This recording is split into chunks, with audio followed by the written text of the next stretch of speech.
नमस्ते। कई लोग पूछते हैं कि आईवीएफ में भी एक्टोपिक प्रेगनेंसी हो सकती है क्या?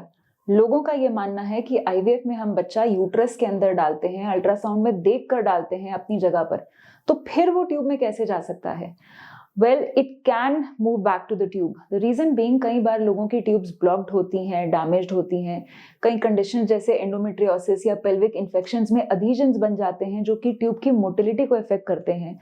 या कई बार पेशेंट्स की पुरानी कोई ट्यूबल सर्जरी हो रखी होती है एक्टोपिक के लिए या किसी और वजह से।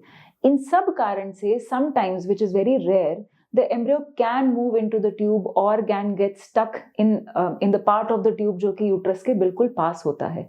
ये होने की संभावना केवल 1 से 2%। It happens only in 1 to 2% of IVF pregnancies or possibly in even fewer of IVF pregnancies. But yes, it is a possibility. ऐसा नहीं है कि अगर IVF हुआ है तो एक्टोपिक हो ही नहीं सकता।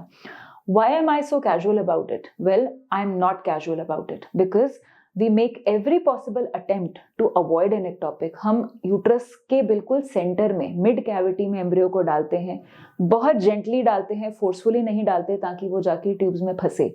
ये सब करने के बावजूद after N IVF procedure we do a very early pregnancy test. We monitor beta HCG levels. जहां हमें लगता है कि beta HCG लो है और उसका सीरियल राइज जितना आना चाहिए उतना नहीं आ रहा, एक्टोपिक की संभावना है, we become even more careful. We counsel our patients that the beta HCG is not increasing as it should increase in a healthy pregnancy.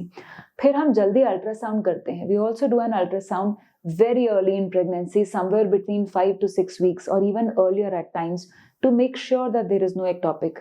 If there is an ectopic, we make every possible attempt to manage it medically and make sure that the patient stays safe. So, एक ectopic के बाद दूसरी ectopic का chance थोड़ा बढ़ जाता है, पर ऐसा नहीं है कि एक्टोपिक के बाद अगली प्रेगनेंसी हमेशा एक्टोपिक ही होगी।